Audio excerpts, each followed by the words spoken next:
Parrot Theater. Yeah, Parrot? Yeah? Parrot Theater? No, Parrot. Yeah, that's a great Parrot Theater, isn't it? Yeah. Yeah. So this is Eve Dungeonson's younger brother. Eve Dungeonson's younger brother, Pip Dungeons. I worked there in January. You remember me? I went there in the January shift. You worked here in January? Yeah, I worked there in January. Well, I wasn't working here in January. I was up at downtown. Oh, yeah. What is your name? I recognize your voice, sir. You worked at the downtown theater, didn't you? Yeah. You're not Jim, are you? No. Well, I worked there in January, right? At the Green Fest. Yeah. And I needed to pick up the W-2 forms for the incomes, for the tax structures. Yeah, they were all mailed out in February. Well, in January, I mean. They said to call up Jim was working on it tonight and pick up the form from you. No, I don't have no form for you. And, the only thing you could do about that, if you didn't get it, is to call up the garden tomorrow morning when it's open. Talk to the gardens? Call up the garden theater and talk to Mr. Palo about it. Well, Palo said that I should pick it up down there at the Pets. No. Well, that's awful strange. This is the Pets, isn't it? Parrot. The Pets? Parrot. P-A-R-R-O-T. Ferrets? Parrot. Like in the bird? Oh, I see. The theater, though, right? Yeah. The Green Parrot Theater? The Green Parrot, yes. Right. On First Avenue. Right. Well, they said that they'd have the W-2 form right by the main windows there. Nope. Did you put a check on it? Did you look by the window glass there by the front to see? The reason I say I know you're busy right now. I don't mean to bother you, but they said they'd stick around by the windows in case I get a chance to come down there after I get off the ship. You know, working on the boat now. And they said if I come down there and pick it up before you close. I haven't seen. Well, we never close. Yeah, right. Well, I know that, but I told him I'd get off on the taxi shift before 4 bells. You know. And they said that they'd have it right there by the window, by the pay window where they come in. No, I haven't seen one. You don't see the brown envelopes there, huh? Nope. This isn't Jim. Nope. Because I know Jim that worked there before there. Huh. Well, maybe I could stop down and talk to Mr. What's-his-name there before they was about it, huh? Well, I suppose you could. Yeah. You don't have any W-2 forms there in sacks or bags or anything? No. Is there any bags there at all? Huh. Well, that's sure strange. Is there any sacks there? No. Huh. Is there a napkin dispenser there? Well, there's sacks and stuff around, but there ain't no W-2 forms around here. Mm-hmm. You don't have to call a garden or the office and find out where it's at because they all got mailed out in January. Yeah, right. You call the Guardians? The garden. Oh, that's the other theaters? Yeah. Oh, that's the same one that Jim owns, isn't it? The same theater that he owns besides the Green Parrot? Right. And he keeps the W-2 forms there with the Guardians? Well, I don't know. You'd have to talk to the manager. I see. Do they have any openings for any moppers down there? Not that I know of. Because I'm getting a little tired of this taxi cab deal. You know, it's running me about 42 hours a day down there at the taxis. Not that I know of. Uh-huh. Well, it sounds like it might be a pretty good run, though, huh? Yeah. For running? Do they run through those? What? For the run through in the taxis? Do they come through there in those? Well, I don't know. Uh-huh. But the shorts are pretty good down there now, aren't they? No, not really. Not too good. Are they keeping pretty busy down there? Because I know in January they're a lot busier than they were, a little bit later in the year than they were in the first part. Mm-hmm. But they had some good ones, didn't they? Yeah. Some good ones? Yeah. You ever saw that? Pardon? Well, I guess I'll have to talk to the new owner then, probably, huh? Well, you have to talk to a manager or somebody because I don't know nothing about it. Yeah, all right. Well, you're not done yet. Okay, then. Well, I'll call him back then, huh? Yep. All right. Thanks, son. Mm-hmm.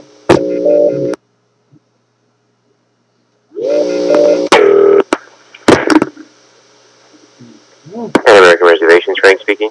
Yeah, Frank? Yeah, so I talked to you last week about maybe getting a reservation. I need to fly to Holland here next week. Now, is there any chance I could get maybe a possible reservation plan for this next week tonight? Is there any way you could do that? You want to make reservations going to where? Go to Holland. Okay. For what day? It'll be on Monday night. On Monday night? You're traveling from what city? Well, here. I'm go from here. Where's here? Well, Seattle here.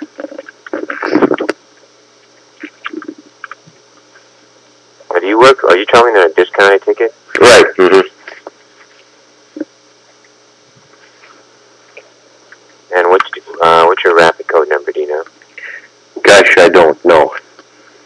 I don't know. I had it written down. I don't know it. No. I wanted to just get a reservation to make sure we can. The three of us can get out there for Monday night if we can. We're gonna have on your flight out of Seattle is at 2 o'clock in the afternoon. Yeah, that'd be great. Yeah, if we could get out at 2 o'clock, that'd be just perfect. So we gotta get there before midnight Monday night if we can. You want to leave Monday or you want to depart Sunday? It would almost have to be Monday unless it's just we could go Sunday, I suppose, unless. Do you work for Pan Am? I'm sorry? Do you work for Pan Am? I did it one time, yes. Uh-huh. Are you making discounted tickets or full revenue tickets? Full revenue. Okay. Is there a charge in those full revenues? Yeah, there's a charge. I mean, you're going to have to pay for the ticket. Yeah, right. Mm-hmm.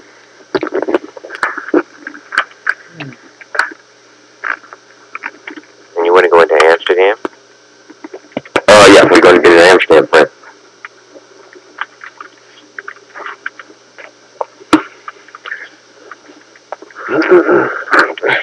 Spit.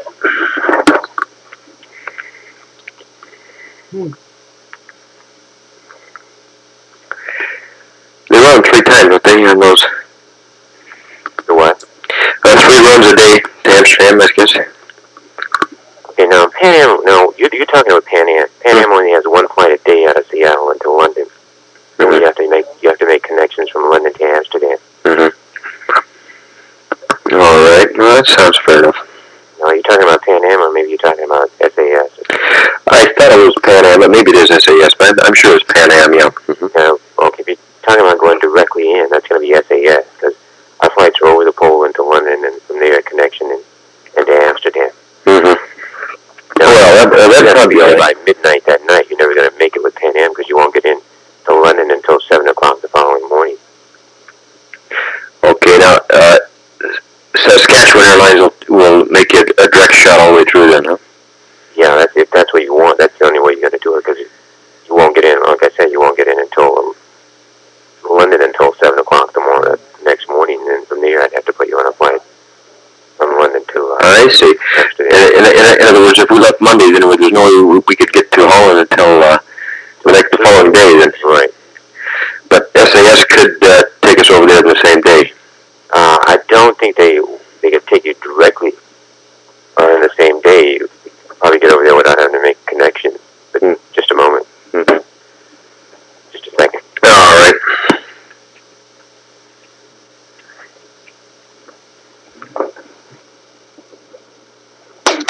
This is March. Let's see, what day is today? This is March 3rd, 1970.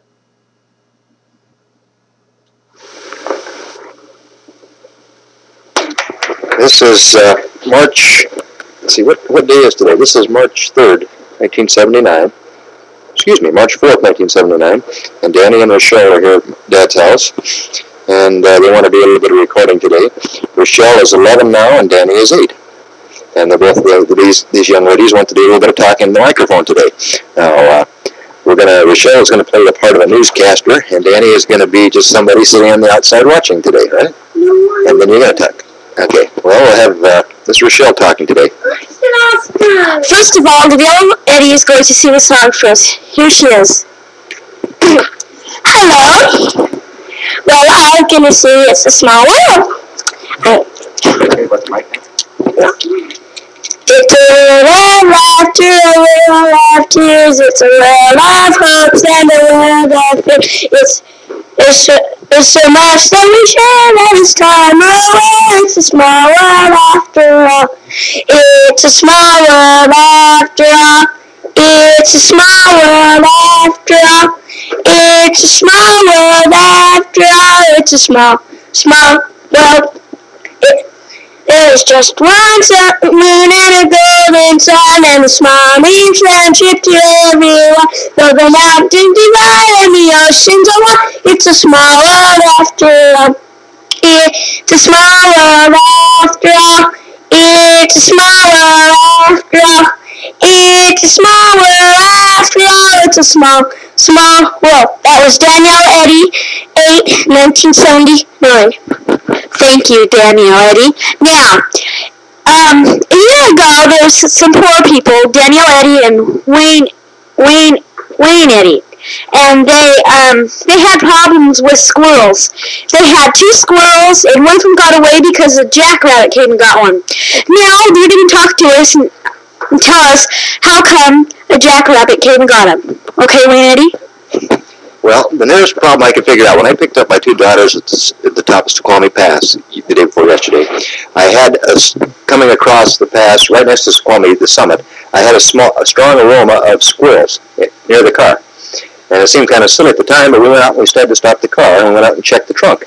And I'll be darned if there wasn't 11 squirrel heads and 3 squirrel ears right in one little bag in the trunk. Now that sounds obviously strange, but I'm wondering if maybe they happened to be picked up at the other side of the pass as we were coming over. So I had to notify Rochelle, and we stopped at the little store just on the other side of Snoqualmie Pass, right by North Bend, and we picked up 6 big squirrel guns. And we went out in the woods right from there, and we took this bag of squirrel parts that we found in our trunk, right? Squirrel parts, and we went way out into the woods, right out into the mountainsides there, and we started shooting all the parts. And from then on, we haven't had that much of a problem with squirrels as we have in the near future. But Danny, when she got back to the house, she saw something that looked like a squirrel. Tell the folks about the squirrel you saw. Well, I was playing with my friend, and I said, "What is that?" And she said, "I don't know." And she said, "I have to go now. My mom's calling me." So I looked over there, and I saw a squirrel. Five squirrels and a jackrabbit chasing them. And more news after this messages. Okay, well, nobody explained to me why the jackrabbit came and took the squirrels away. Does anybody know why the jackrabbit came and took the squirrels away? Yes, Danielle? He was hungry. Well, that sounds obvious. Well, back to the main islands in New Orleans. Hello, this is Boston Robinson's calling from the New Orleans Jazz Festival, and I've got 2 little segments here, the 2 little black girls that are going to come in.